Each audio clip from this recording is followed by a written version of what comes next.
नमो Narayan रिहास present tantra myth से reality तक episode 7। नमस्कार दोस्तों, जैसा कि 5-6 सीरीज़ ऑलरेडी ऑडियो सीरीज़ बना चुके हैं और अगले क्रम में हम विज्ञान भैरव तंत्र की कुछ व्याख्यान आपके समक्ष रखे थे। उसी के क्रम में आज हम कुछ और भी विशेष बातें रखेंगे। तो विज्ञान भैरव तंत्र की जो बात हो रही है, विज्ञान भैरव तंत्र या भैरवागम तंत्र परंपरा का एक अत्यंत गूढ़ और प्राचीन विभाग है भैरवागम। उसी में से विज्ञान भैरव तंत्र की उत्पत्ति हुई है, जो शैव तंत्रों के अंतर्गत आती है। हालांकि भैरवागम 64 होते हैं। भैरवागम के ऊपर कई सारे बातें हैं, हालांकि इसकी अलग ही वीडियो बनाई जाएगी। अभी हम चलते हैं टॉपिक के ऊपर। तो जैसा कि हमने बताया कि 108 सूक्तों में से एक सूक्त पर हम चर्चा आपके समक्ष करेंगे और उस सूक्त से जुड़ी हुई कई सूक्त के ऊपर हम और डिस्कस करेंगे आपसे, है ना। तो पहला सूक्त क्या है? चूसो और चूसना हो जाओ। अर्थात जो चूसा जाए वह न रह जाए, वह तिरोहित हो जाए, और जो चूस रहा है वो भी तिरोहित हो जाए, केवल चूसने की क्रिया ही रहे।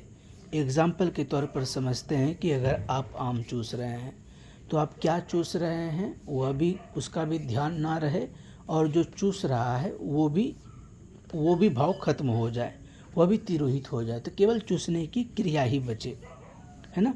तो इसी चीज़ को एग्जाम्पल के तौर पर श्री कृष्ण मूर्ति जी क्या कहते हैं, तो सुनिए कि कृष्ण मूर्ति जी कहते हैं, क्या आप अपने सामने वाले वृक्ष को देख सकते हैं बिना किसी आग्रह और बिना किसी पूर्वाग्रह ज्ञान को लाए? जैसे कि अगर मान लेते हैं कि आपके समक्ष कोई भी वस्तु है, कोई भी वृक्ष, कुछ भी, कोई भी आग्रह और पूर्वाग्रह ज्ञान को लाए बिना क्या आप उसको देख पाएंगे? तो यह देखना कठिन हो जाता है। सच तो यह है कि हम अंदर से भरे होते हैं, इसलिए प्रत्यक्षदर्शी बनना कठिन हो जाता है।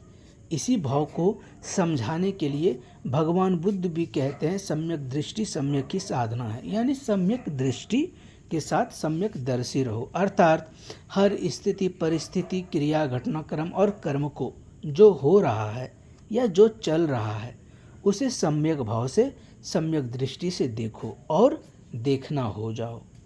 यही बात, इसी पॉइंट को समझाते हुए कबीर जी, चूँकि हमने पहले भी आपको बताया कि कबीर जी हमेशा उलटवासी बोलते थे, उनकी बातें आम लोगों की समझ से परे था। उनकी बातें कोई गहरे साधक ही समझ सकते हैं जो आत्म तत्व को जानते हों। तो उनका एक लोकोक्ति है, लिंग विच भग विच पारा, जो साधे सो गुरु हमारा। इसका तात्पर्य क्या है समझिएगा। शरीर ही साधना का क्षेत्र है। पुरुष और स्त्री केवल बाहरी नहीं, भीतर भी मौजूद हैं। जो साधक इन सूक्ष्म ऊर्जाओं को साथ लेता है वही सच्चा गुरु है, या जो साधक इन ऊर्जाओं को साध सकता है वही सच्चा गुरु है। कबीर यहाँ शिव और शक्ति के आंतरिक मिलन की बात कर रहे हैं। जब साधक अपने भीतर की चेतना अर्थात लिंग और शक्ति अर्थात भग को संतुलित कर लेता है, तब उसके भीतर पारा अर्थात दिव्य अमृत रूपी ब्रह्म ज्ञान या उच्च चेतना जागृत होती है। यौगिक व तांत्रिक संदर्भ की बात करें तो यह पंक्तियां विशेष रूप से कुंडलिनी योग, नाथ परंपरा, तंत्र साधना, हठ योग और रस सिद्धों की भाषा से जुड़ी हुई है। तंत्र में शिव शक्ति के मिलन ही समाधि और मोक्ष का द्वार माना गया है। कबीर जी ने उसी सत्य को लोक भाषाओं में संकेत करते हुए कहा। कबीर अक्सर उलटवासी बोलते थे, जो साधारण व्यक्तियों को उल्टी या रहस्यमयी लगते, लेकिन साधक उनके भीतर के छिपे आध्यात्मिक संकेतों को समझ सकते हैं। जिस प्रकार से कबीर जी समझाते हुए कुछ बातें और कहें, जैसे मोको कहाँ ढूंढे रे बंदे, मैं तो तेरे पास में। दूसरा लाइन है, दूसरी पंक्तियां हैं उनकी, पानी में मिन प्यासी। तीसरा है, जब मैं था तब हरी नहीं। तो इन सब का क्या उद्देश्य है? तो इन सब का उद्देश्य बाहरी धर्म, बाहरी कर्म से हटाकर भीतर की साधना की ओर ले जाना था, है ना। भीतर यानी कि बाहरी कर्मकांड, बाहरी धर्म, ध्यान आदि को हटा दीजिए, कहाँ पर लौटना है? तो अपने अंदर लौटना है, अपने अंतर के सम्मुख होना है। मूल अर्थ, जो व्यक्ति अपने भीतर के शिव शक्ति चेतना और ऊर्जा को साध ले, वही सच्चा ज्ञानी, वही सच्चा गुरु। ऐसे ही गूढ़ ज्ञान और ध्यान की विधि भगवान शिव ने दे रखा है। विज्ञान भैरव तंत्र में जो साधारणतया अपने भीतर की ओर रुख कर रहस्य को समझें। विज्ञान भैरव तंत्र की व्याख्यान हम आगे करेंगे। अभी हम समझते हैं भैरव एंड भैरवी क्रिया, तंत्र संभोग, तंत्र सेक्स। चूँकि इस टॉपिक को लेकर के आज के डेट में बहुत सारे मिथ एंड मिसकंसेप्शन चल रहे हैं और इसको लेकर के अलग अलग धारणाएं लोगों ने बना रखे हैं।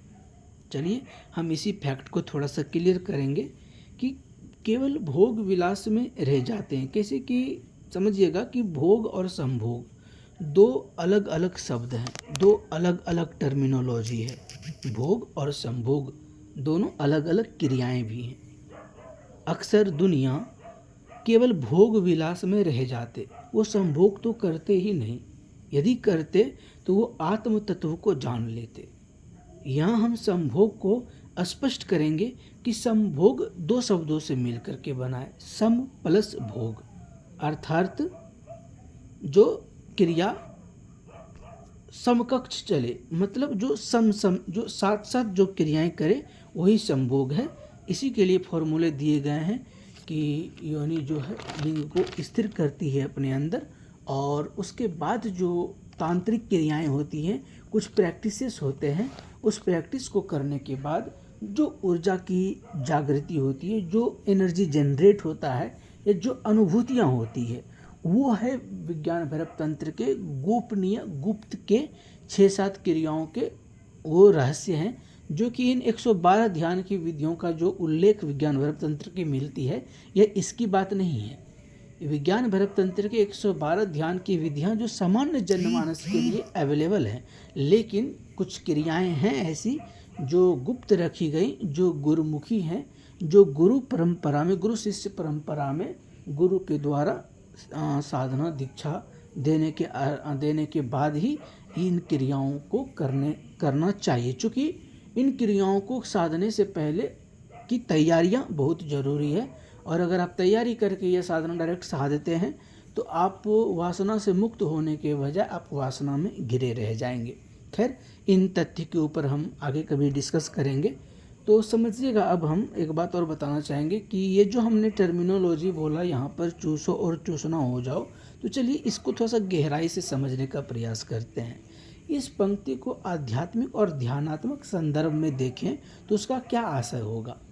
किसी भी अनुभव में इतने पूर्ण से उपस्थित हो जाना कि मैं कर रहा हूँ का भाव कम हो जाए और केवल अनुभव की शुद्ध प्रक्रिया ही रह जाए, है ना। तात्पर्य चूसो और चूसना हो जाओ को प्रतीकात्मक रूप से समझने के लिए, जैसे कोई व्यक्ति रस, स्वाद, प्रेम, संगीत, ध्यान या जीवन के किसी अनुभव में इतना डूब जाए कि कर्ता और क्रिया का भेद मिटने लगे कि भाई हम करने वाले हैं, हम क्रिया हैं, यानी कि हम करता है और हम एक क्रिया कर रहे हैं, ये दोनों का भेद मिट जाना।